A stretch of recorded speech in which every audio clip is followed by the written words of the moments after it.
Les organisateurs de ce rendez-vous m'ont demandé de remplacer un conférencier au pied levé et j'ai accepté avec plaisir de venir vous présenter le DevOps. Enfin, au moins le DevOps tel que chez Morpho, nous l'avons compris et nous le déployons. C'est ce que je vous propose de vous présenter, c'est le DevOps vu par Morpho. Peut-être que d'autres personnes ont une autre définition, mais en tout cas vous aurez la nôtre.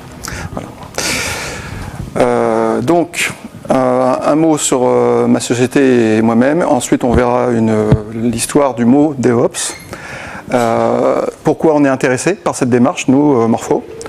Et puis, pourquoi on a besoin du cloud pour ça.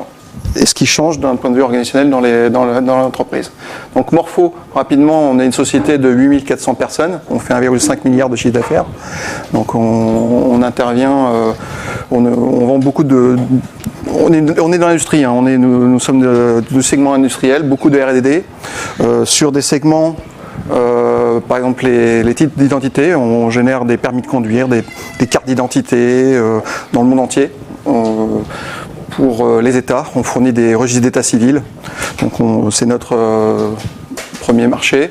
On est aussi dans le marché de tout ce qui est criminal justice et par exemple on équipe le FBI. Le FBI, le système qui reconnaît les empreintes digitales du FBI, c'est français depuis plus de 15 ans et c'est nous qui le fournissons. C'est fait en région parisienne. Donc on fournit des systèmes de reconnaissance automatique d'empreintes digitales à l'échelle des pays. On fait tout ce qui est gestion des flux de passagers. Donc par exemple le système Paraf au Roissy-Charles de Gaulle, c'est nous. Il y a de la biométrie, il y a de la notion de flux. On fournit ce genre d'équipement. Et du contrôle d'accès pour les grands événements, toujours autour de la biométrie et du contrôle d'accès. Voilà. Bon. Et les cartes à puce en dernier. On fait beaucoup de choses. De toute façon, avec 8400 personnes, on fait un certain nombre de choses. Donc, côté personnel, moi je suis responsable, je suis un manager d'une équipe DevOps, une ligne de service DevOps. Donc il y a le mot DevOps dans le titre. Qui a été créé au début de l'année. Suite à une réorganisation de l'entreprise, on a décidé au niveau du management de l'entreprise d'introduire ce mot directement dans l'organigramme avec une équipe attachée. Donc aujourd'hui, c'est 18 personnes qui sont affectées pour le déploiement du DevOps dans l'entreprise. Je suis également ce qu'on appelle un expert safran. Ça veut dire chez nous que je suis là pour promouvoir ce qu'on fait en interne vers l'extérieur. C'est ce que je fais aujourd'hui à ce titre. Et aussi, par la même occasion, comprendre ce qui se passe à l'extérieur de l'entreprise et le ramener dans l'entreprise. Voilà. C'est dans cette casquette-là aussi que je suis là aujourd'hui. Ok, parlons de DevOps. Alors, c'est une nouvelle manière de gérer des projets IT, avant tout IT, avec la composante software bien évidemment. Ça a été activé par la présence de nouvelles technologies comme les IaaS, particulièrement les Amazon ou d'autres. C'est venu par les Google, les Facebook, un certain nombre de grands du web qui existent maintenant, qui ont, sans l'appeler DevOps, ils ont travaillé différemment et maintenant on appelle ça DevOps. Et c'est eux qui ont créé cette manière de faire, cette manière de travailler que vous verrez juste après. Donc en 2010, on voyait que l'occurrence du mot 0. Et maintenant, on a une courbe qui est symptomatique de quelque chose qui se prend et qui se déploie. Enfin, au moins les gens en parlent beaucoup, à défaut de savoir ce que c'est exactement. Mais donc c'est quelque chose de très récent. Donc DevOps, c'est un mot pour deux réalités. Les développeurs, donc là on voit un open space avec des développeurs en train de coder souvent le super software à la mode. Et on a les Ops qui sont, en fait ici on fait le soft qui marche en nominal et puis ici on gère les erreurs. Donc c'est une ambiguïté, enfin, c'est une contradiction entre les deux populations, avec les Ops qui maudissent les devs parce qu'ils ne comprennent rien de ce que c'est que la vraie vie dans un data center, quand il fait 16 degrés et qu'il faut rester jusqu'à 22h le soir, voire pire, pour corriger un problème, le samedi ou le dimanche. Voilà. Et les développeurs qui arrivent lundi, qu'est-ce que vous avez fait? Je comprends pas, ça marchait très bien chez moi. Voilà. Donc le DevOps, c'est aussi ça cherche aussi à montrer ce problème-là. Ce problème qu'il y a deux populations qui ont des objectifs très très différents et qui frictionnent assez souvent. Donc on peut résumer que les Ops, ce qu'ils veulent, c'est de la stabilité. Parce que à chaque fois qu'il y a un changement, c'est une cause d'avoir un problème dans un data center. Dans les devs, leur raison d'être d'un développeur, c'est de faire du changement. Un développeur, il n'a pas de raison d'être si c'est pas pour faire quelque chose de nouveau ou d'introduire même un bug, c'est quelque chose de nouveau. Donc, encore une fois, deux populations qui ont des objectifs différents. Donc, c'est un mot pour les rassembler tous et dans des boucles courtes, les unir. Donc, on a ces deux catégories, donc les développeurs et les opérations, avec des développeurs Java, des intégrateurs, des testeurs. Ici, on a les administrateurs de bases de données, des installeurs sur site, ceux qui font le support aux clients, qui sont de l'autre côté, qu'on peut appeler Ops. Et en général, ça se passe comme ça.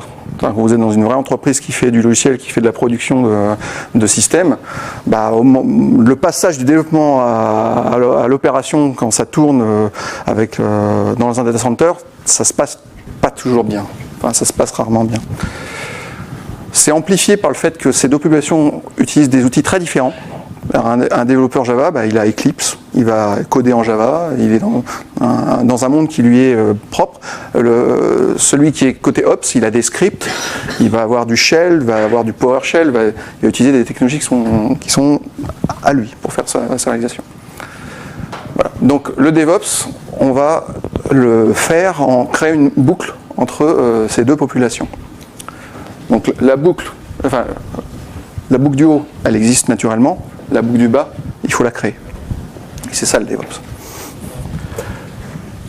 Donc, et le DevOps aussi, c'est Lean. Alors, je ne sais pas si vous connaissez ce que c'est que le Lean. Donc, je vais faire une aparté dessus.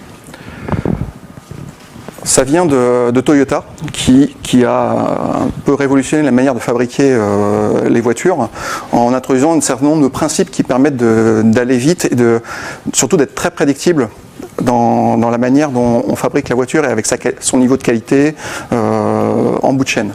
Donc, ce que vous voyez là, par exemple, ce sont les petites marques qui indiquent qu'à tel moment, la voiture elle doit avoir, si elle atteint ce trait-là, c'est qu'elle a atteint tel niveau de perfectionnement. Et si ce n'est pas le cas, il faut arrêter la chaîne.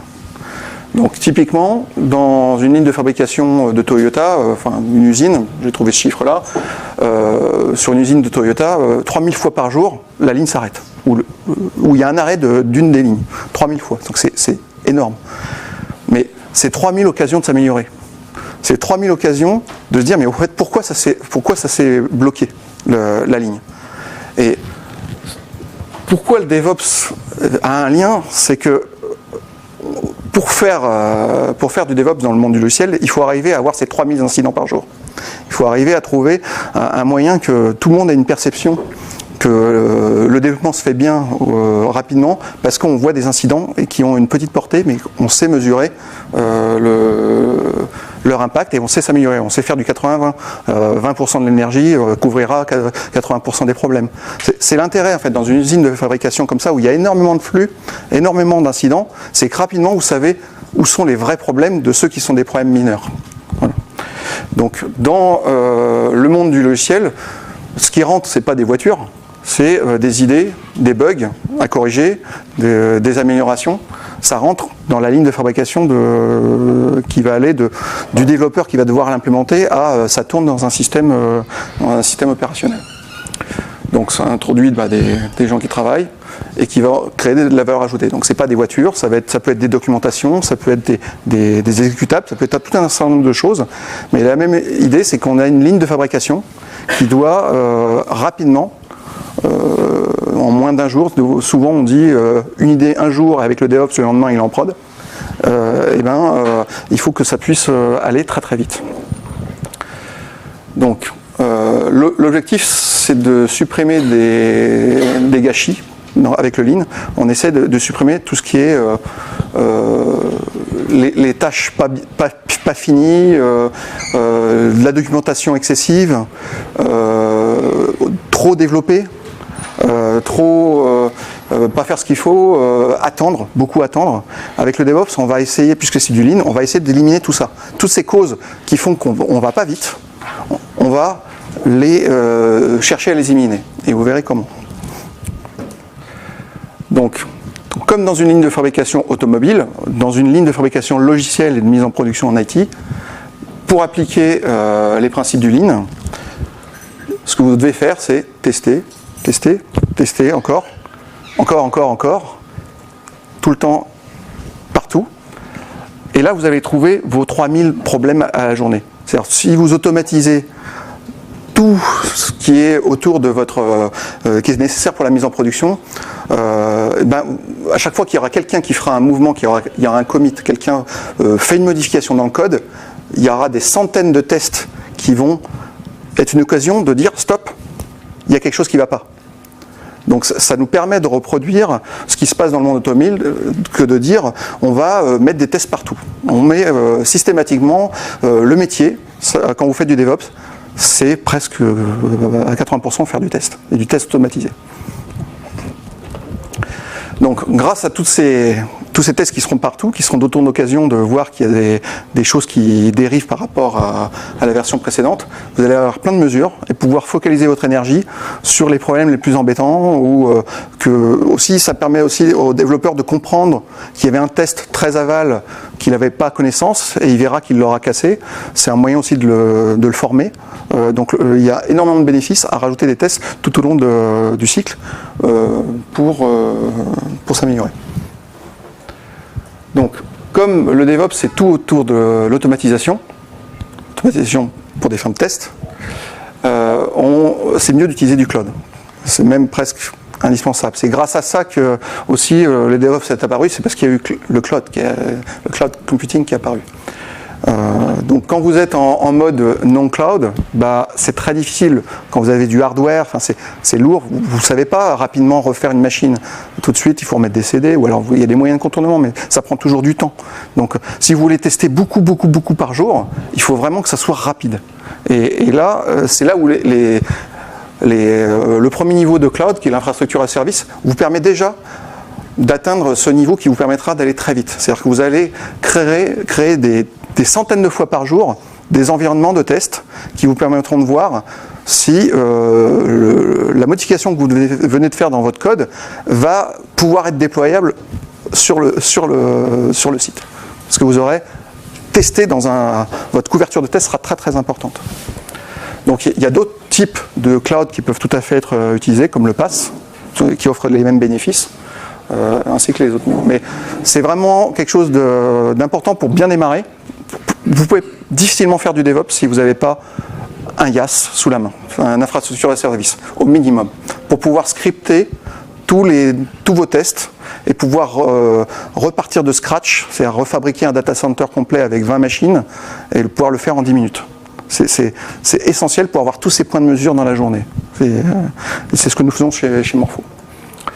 Donc ça, c'est une référence par rapport au IaaS et au PaaS. Bon, ça vaut ce que ça vaut, mais c'est entre vous avez les solutions publiques de type IaaS, privées pour faire du cloud privé ou open, et en haut c'est plus les PaaS en catégorie. Donc vous avez le Google App Engine, Microsoft Azure en IaaS, Amazon Web Services qui lui, ils sont leaders mondiaux, ils couvrent la totalité des services. Et OpenStack qui est qu'aujourd'hui a énormément de vent en poupe en tant que IaaS pour faire du cloud privé, c'est ce que nous utilisons nous. Eucalyptus qui assure son créneau, c'est la compatibilité avec les API Amazon Web Services, et un challenger, un petit challenger qui est Apache Cloud Stack. Et ensuite il y a d'autres noms là-haut qui sont intéressants également. Alors quelques fait DevOps du point de vue d'Amazon. C'est-à-dire Amazon, ils font du DevOps depuis longtemps. De toute façon, c'est normal, c'est eux qui ont créé le cloud. Ils ont du coup découvert le DevOps avant tout le monde. Pour dire que là, il y a des déploiements, toutes les 11 secondes, il y a des déploiements qui se font sur chaque machine. Ça dure 11 secondes, hop, on change, on casse tout, on redémarre quelque chose, on reteste dans une autre configuration.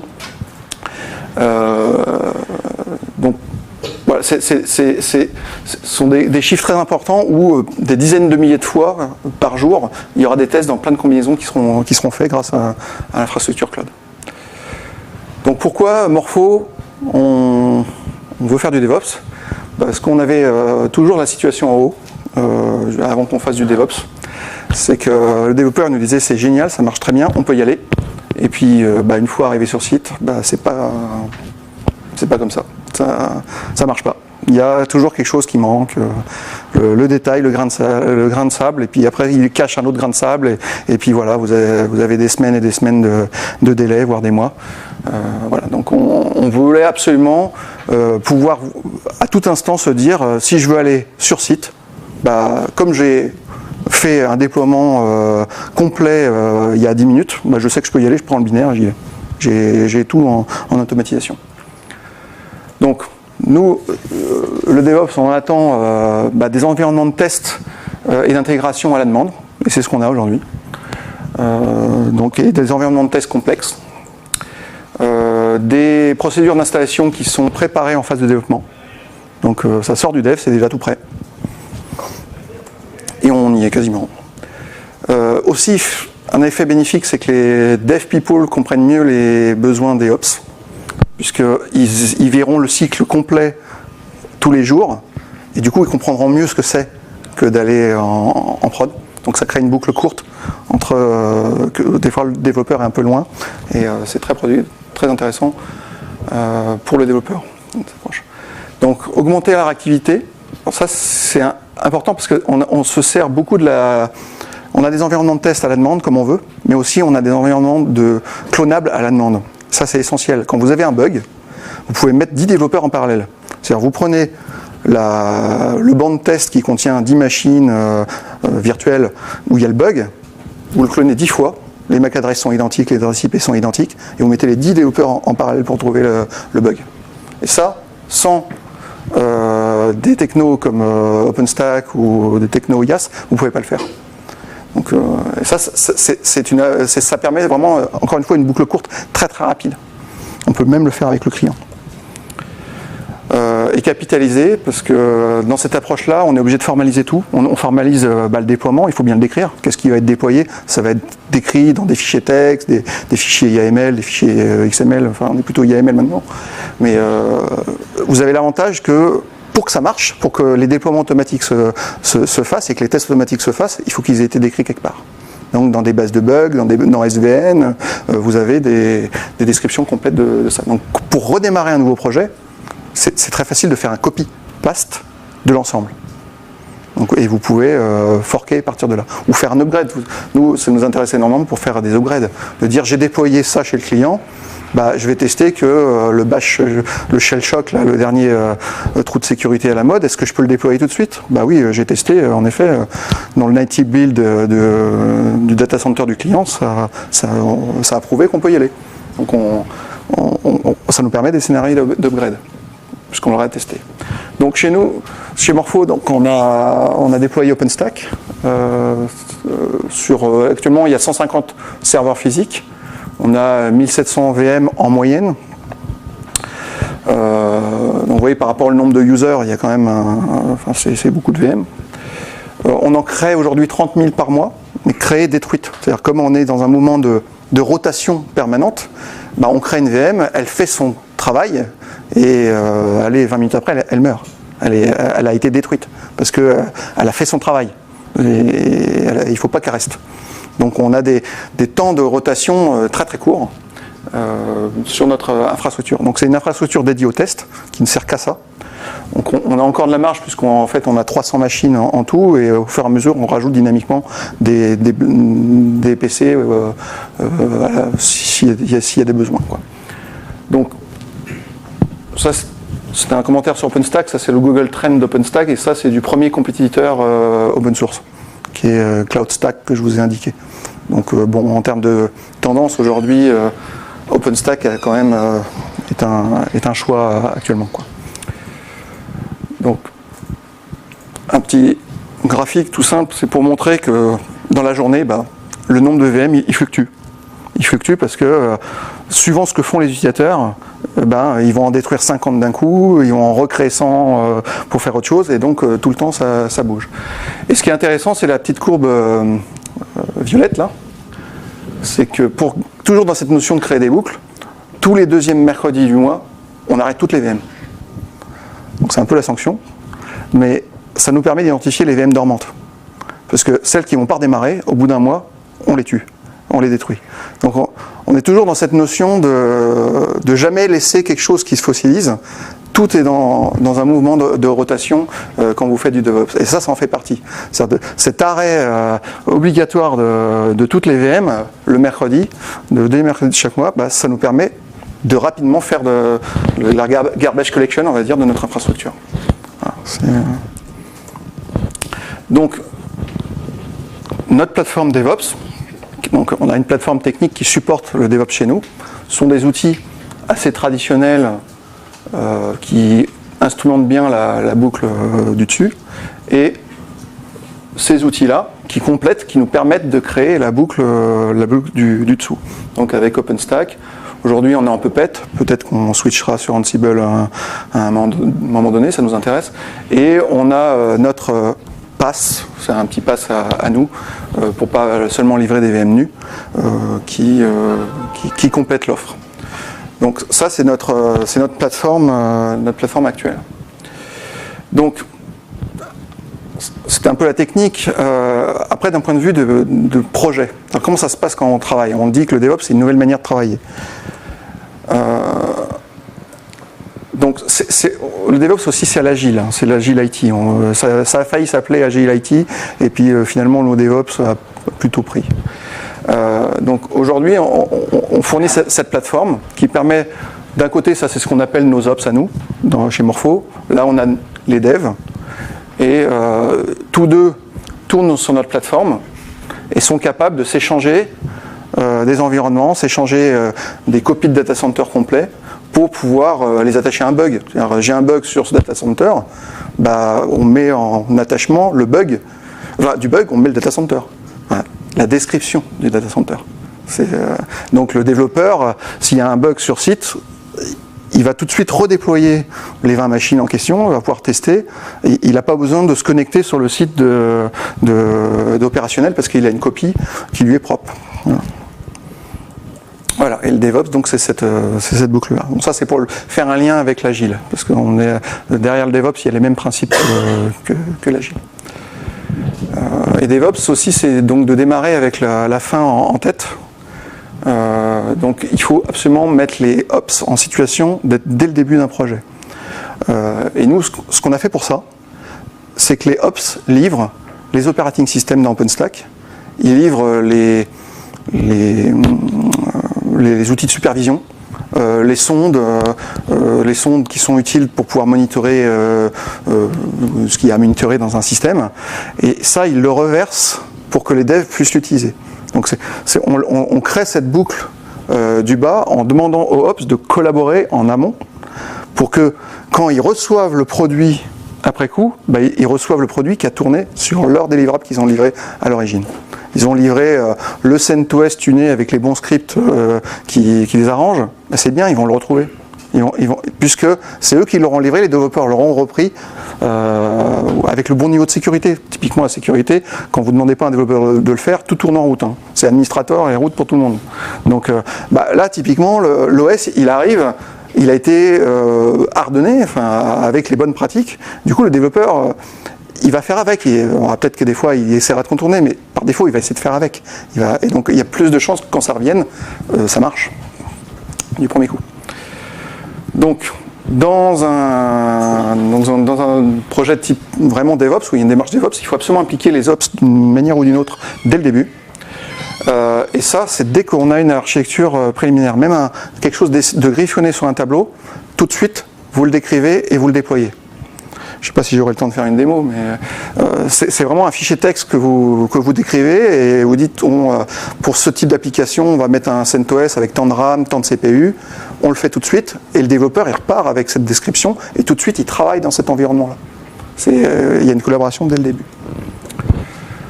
Là, ça j'en ai parlé, que les Ops ils pouvaient packager les éléments IT essentiels. Donc, et nous, en tant qu'opérateurs de plateforme DevOps, on les reconnaît bien, en fait, les projets qui sont dans une démarche DevOps de ceux qui sont encore en mode standard. C'est sur leur consommation de ressources de test. En mode DevOps, tout de suite, dès le début du projet, tout le monde a son banc de test qui lui est propre. Donc, vous avez une équipe de 10, le banc de test il fait 10 VM, bah, vous avez déjà 100 VM, d'un coup, en l'espace d'une heure.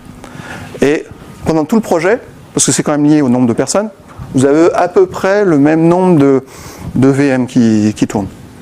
Dans un projet classique, bah, le développeur, en général, il bosse sur son desktop, il fait ses développements en local, bon, il y a un peu d'intégration continue aussi, mais les ressources de test à proprement partie pour démontrer que ça va marcher sur site, ils se font progressivement. Ça se fait vraiment très progressivement. Donc ça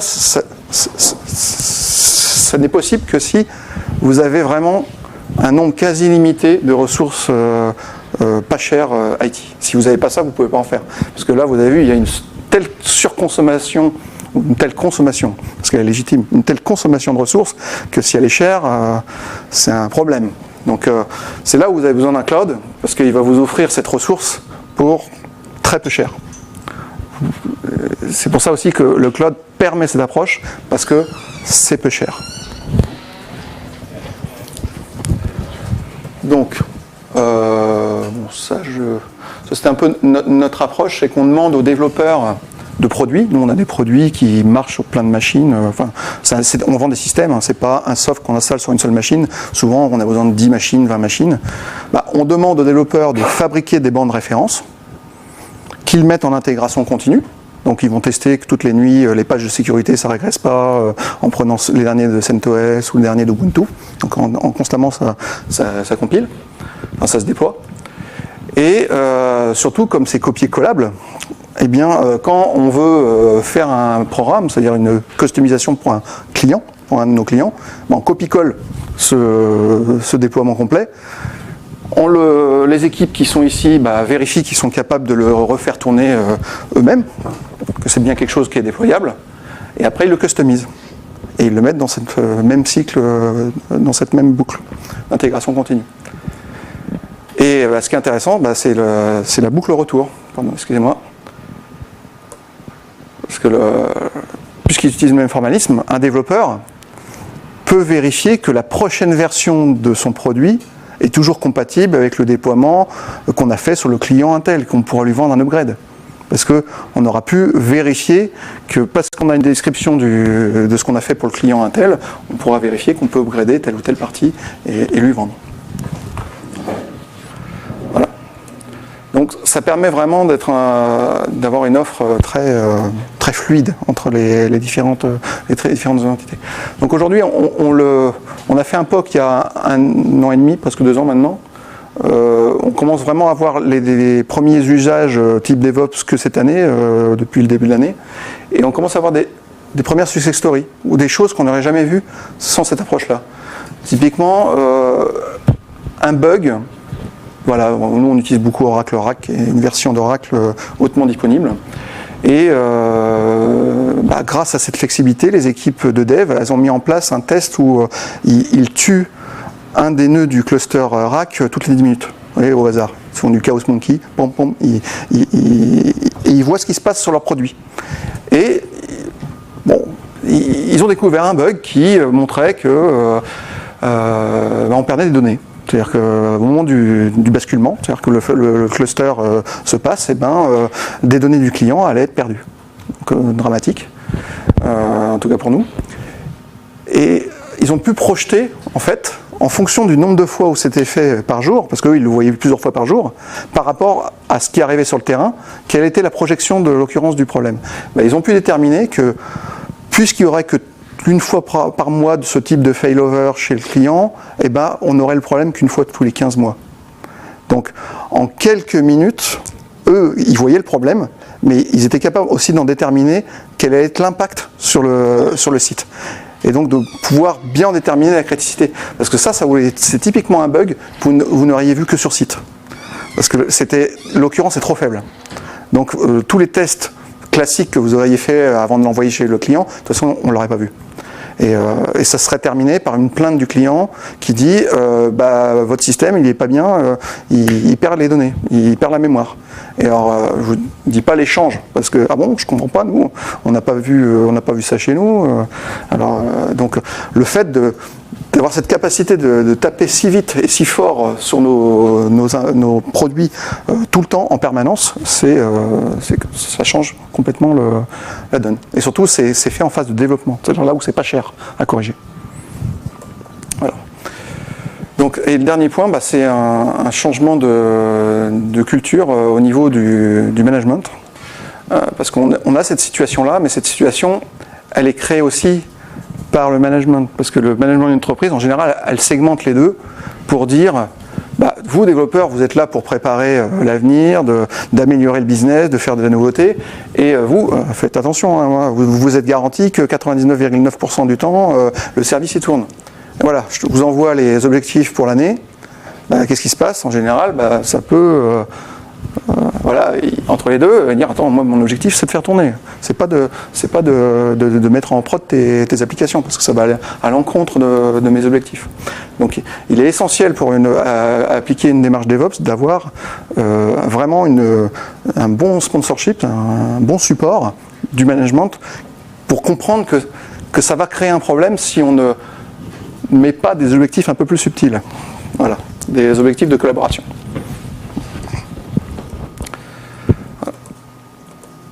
Donc, dans mon équipe, je vous ai dit, on est 18. J'ai cherché à reproduire en fait le monde du DevOps dans mon équipe, au sein de mon équipe. Donc, j'ai des développeurs et j'ai des opérations. Pour que je puisse déployer la démarche DevOps, il fallait que mes équipes ressentent le problème DevOps à tous les jours. Donc, j'aurais dû enlever les noms, mais ici, vous allez avoir ceux qui opèrent.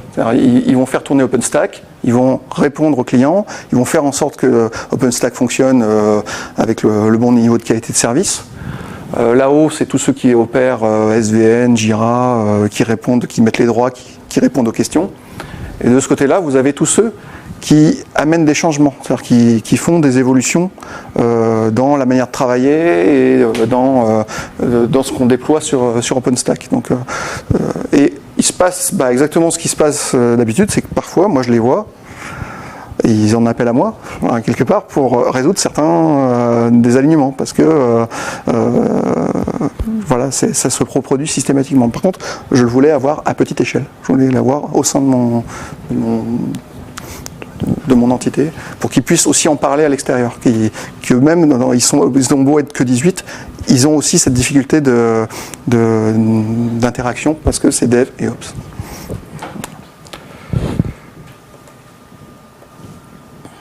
Bon, je vais vous faire juste, puisque j'ai un tout petit peu de temps, je vais vous montrer un petit peu notre... Bon, déjà OpenStack, je pense que vous connaissez sûrement bien.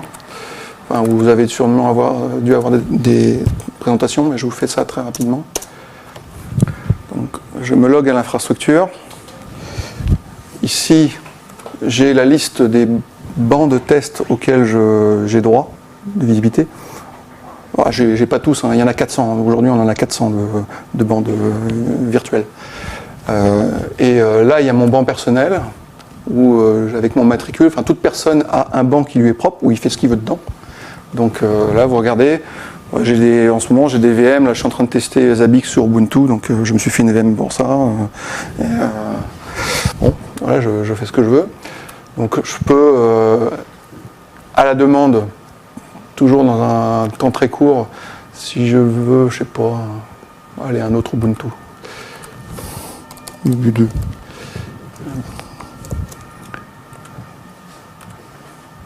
Je veux une VM de ce type-là, je rajoute à mon réseau, ma DMZ.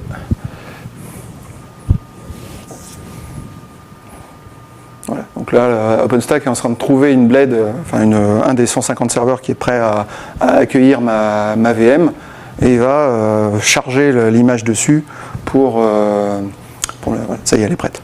Donc là, je peux déjà m'y connecter. Elle est en train de booter.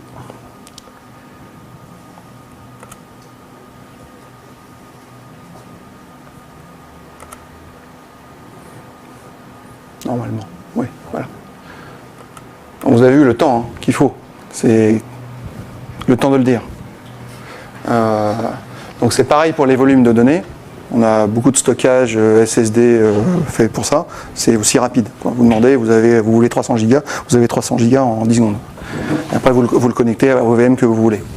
Donc ça, c'est le niveau dashboard, mais ce n'est pas ce qui nous intéresse. Nous, pour faire du DevOps, c'est d'automatiser. Comme je vous ai dit, d'automatiser les tests. C'est automatiser tout le déploiement. C'est-à-dire qu'on va piloter avec un script Python OpenStack pour lui dire, crée un réseau, mets un routeur à tel endroit, mets tel IP sur tel port du switch virtuel, connecte tel VM dessus avec tel OS, et tout ça en automatique, piloté depuis notre ferme Hudson. C'est comme Jenkins. Bon, dans un ordre d'idée, ça donne ça. Donc là, vous avez un déploiement qui est en cours. Donc ça, c'est un script Python qu'on a écrit nous-mêmes, qui prend une description de ce qu'il y a à faire. Donc on peut le regarder. C'est très simple à comprendre.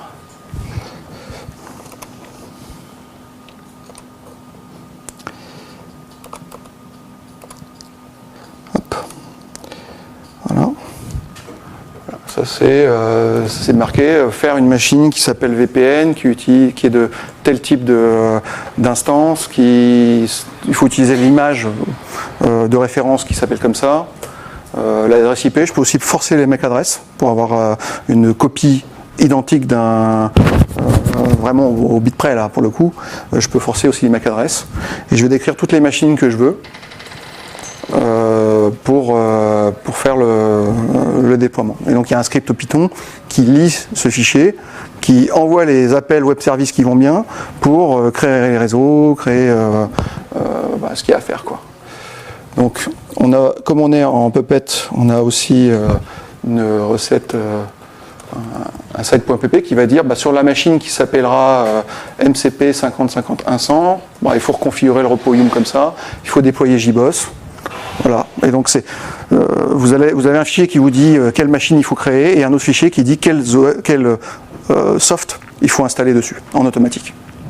Et grâce à ces deux fonctions-là, vous avez la graine qui vous permet d'enchaîner après les tests automatiques et qu'à chaque commit, le WAR il est automatiquement uploadé sur un environnement qui a été refait de zéro juste pour ça. Voilà, on est dans la création complète. Et on a des bancs de tests qui vont de une machine, faire une machine de build typiquement, à 50 machines. Parce que c'est très complexe là, c'est un déploiement très complexe, multiproduit, avec plein d'interconnexions.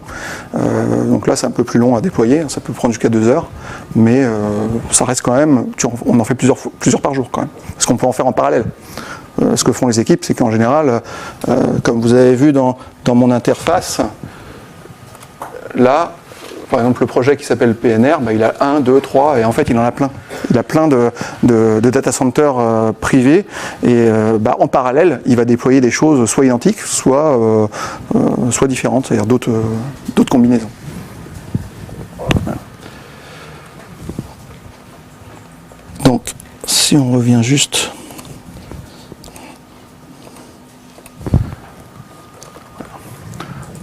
Donc voilà, là vous avez un déroulement d'une fabrication d'un data center. C'est le monde du web service, du loosely coupled, où vous pouvez depuis une machine distante piloter cette infrastructure en web service pour lui faire faire ce que vous voulez. Et là, pour nous, c'est pour faire une démarche DevOps dans l'entreprise.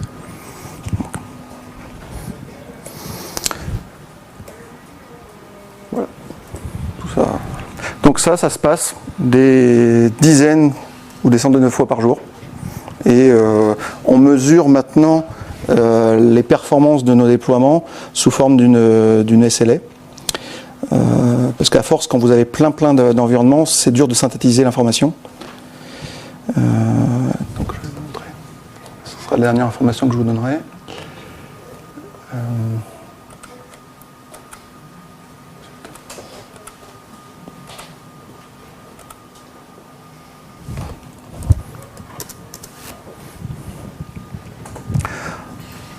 Après, on se met à monitorer la performance de déploiement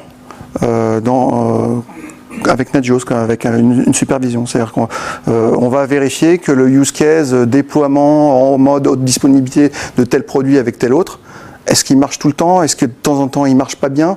Et on en déduit s'il est à 100%, s'il est à 80%, à 10%. Et comme ça nous permet de dire il y a une dégradation ou il y a une amélioration. Le 0,1 c'est gênant. Ce qui est important dans la démarche Lean, comme je vous l'ai dit au début, c'est d'avoir des niveaux des niveaux analogiques, quoi, de 0 à 100%. Donc ça nous permet de voir si on est dans une pente de dégradation, d'amélioration ou de stabilité. Parce qu'on monitore les succès qui se font tous les jours en masse pour comprendre où on en est.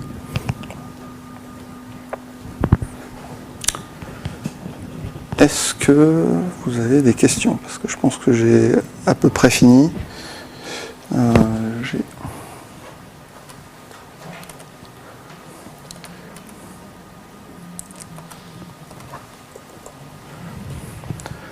Donc, le DevOps, c'est une pratique. C'est pas quelque chose que vous pouvez acheter, c'est quelque chose que vous devez faire. C'est une vraie volonté. C'est une volonté de se dire, je veux aller vite, et pour aller vite, il va falloir que je teste dans toutes les combinaisons, ou dans une énorme quantité de combinaisons, et pour cela, je vais devoir aussi m'investir dans une infrastructure cloud, soit publique, soit privée, suivant vos désirs et vos moyens et vos contraintes. Mais c'est vraiment quelque chose, c'est une pratique. Donc, comme je l'ai dit, du cloud. Et aussi vraiment un grand support du management. Oui. Excusez-moi. Oui. Je pose un peu une question. Allez-y. Je ne pas avoir ce style de présentation en disant le magnifique débat. Ouais. Je suis automaticien et je suis universitaire sur la formation pour développer. Et j'avoue qu'il y a quelque chose qui me chagrine dans la façon dont vous avez montré, c'est que vous basez en gros je vais un peu exagérer, la qualité de votre déploiement sur les tests. Pourquoi pas avant de se baser sur les tests, reprendre sur le développement du cahier des charges? Parce que par exemple, vous parliez du manager qui ne savait pas gérer finalement son équipe entre les développeurs et les opérateurs. Il y a aussi, là vous parlez d'un nombre incalculable, à tel point qu'il faut arriver à un cloud pas cher pour tester toutes les solutions une par une, alors qu'il y a quand même des choses, des outils qui permettent de rendre ces tests génériques, on va dire, quelque part. Donc pourquoi il n'y a pas une démarche en amont, plutôt que la démarche au final de dire on n'a pas le choix, on a fait le développement comme ça, maintenant il faut qu'on teste pour y arriver. Je caricature un peu. Oui, je comprends. Non, je comprends. On a commencé avec une démarche comme ça. Et ça, on n'a pas réussi à le faire parce qu'en fait, notre combinatoire était trop importante. C'est-à-dire que quand vous devez marcher sur Windows avec telle version, sur ce Linux-là, sur du Solaris, vous avez une combinatoire qui est gigantesque en fait, avec un coup c'est du Oracle Java, un coup c'est du OpenJDK, vous mettez du MySQL, non je vais mettre du Postgre, puis je vais mettre de l'Oracle. Alors vous multipliez la matrice et ça vous fait un nombre une couverture qui est gigantesque. Donc vous vous apercevez, soit vous dites je taille, c'est-à-dire je mets au niveau spec et je dis non je le fais pas, je taille dans les fonctions, où je dis si, c'est quand même maintenant mon business. Aujourd'hui, les gens, ils ont l'habitude d'avoir leur solution. Tout le monde a son smartphone avec ses applis. On est dans le monde de je veux pour moi, je veux la solution qui m'est propre. Donc, vous allez me mettre tel OS, vous allez me mettre, mais je veux votre produit dessus. Il y aura ma supervision, il y aura mes choses à moi, mais vous devrez quand même tourner sur cet environnement-là. Et donc, c'est ça la démarche. Soit vous coupez la matrice, ça revient à ça, soit vous dites je peux pas, je dois le faire, et vous tombez dans ce genre de pratique qui est que c'est le test qui vous garde une ligne de conduite. Vous êtes obligé de passer un seuil. Vous êtes parce qu'il faut quand même investir, le management, une infrastructure cloud, c'est quand même un engagement quand même de passer dans le DevOps. Mais c'est parce que vous avez fait ce choix-là. Vous avez fait le choix d'une matrice très pleine en fait, en termes de possibilités. On a des combinatoires très très élevés aujourd'hui. Quand vous avez la chance de pouvoir avoir une pile verticale où vous contrôlez tout, enfin, je veux dire, vous contrôlez beaucoup de choses.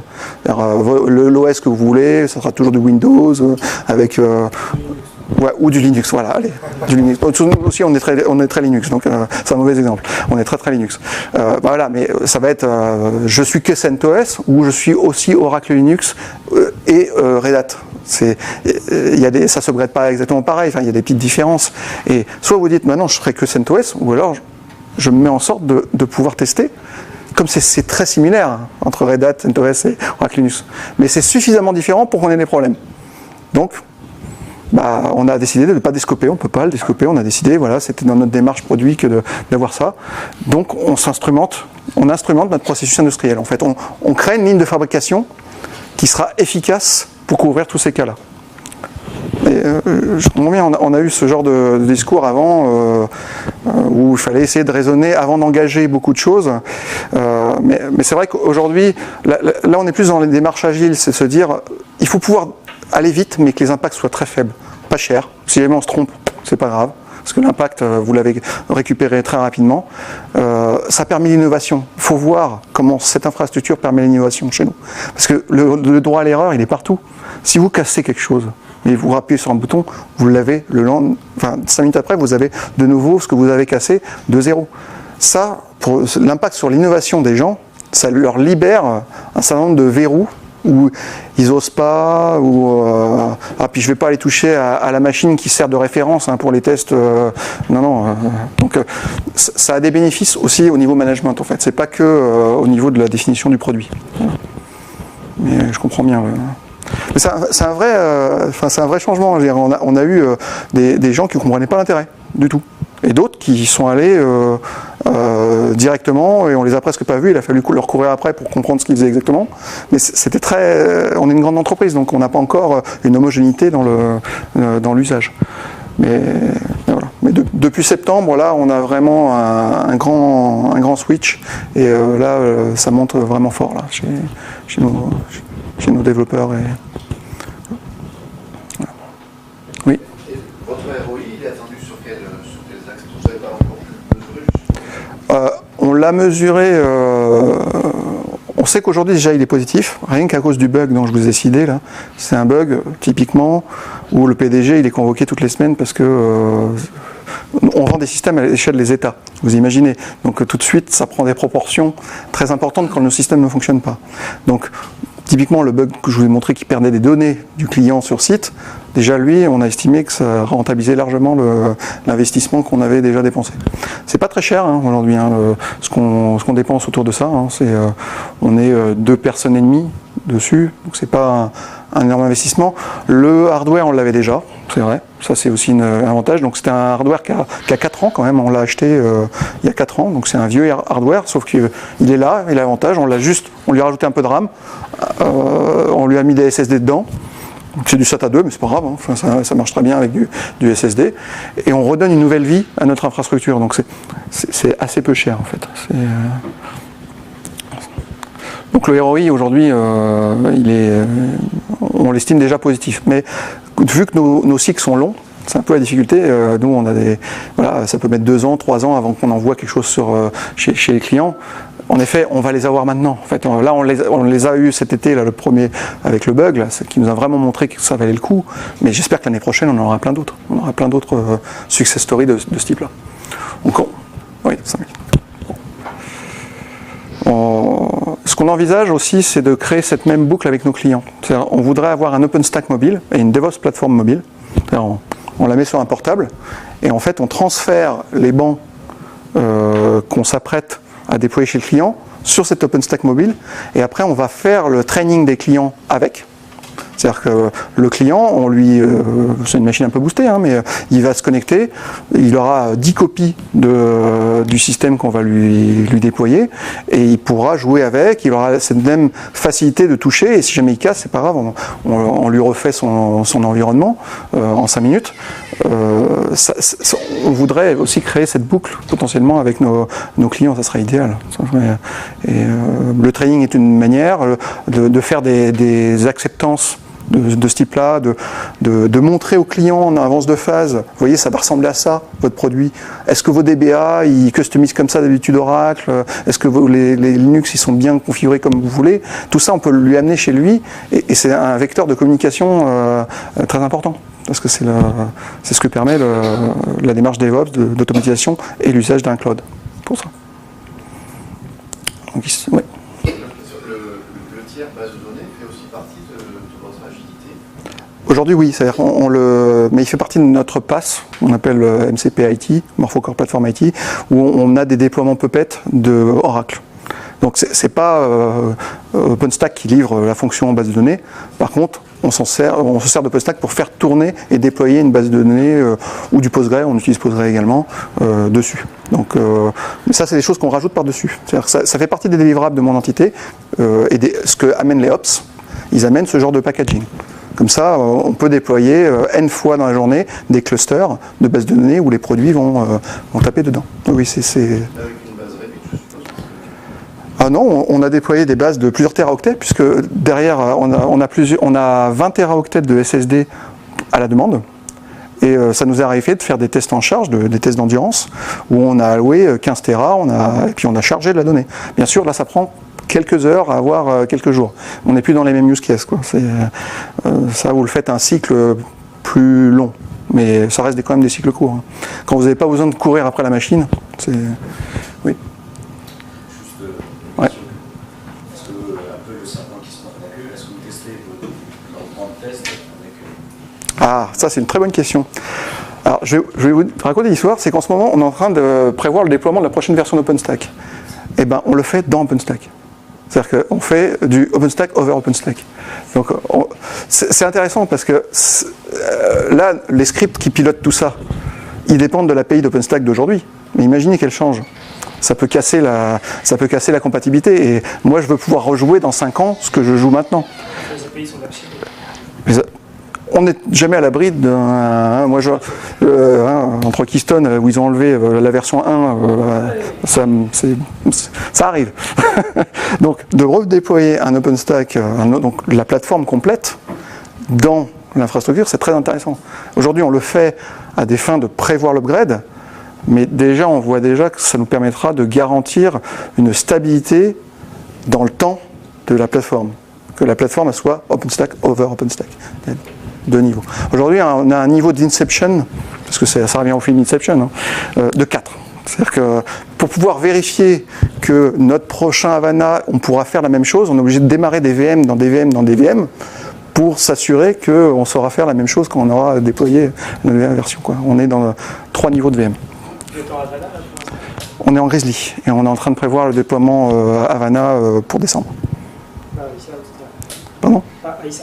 Non, on fait step by step. On essaie de... C'est notre manière de voir en tout cas. On essaie d'y aller progressivement.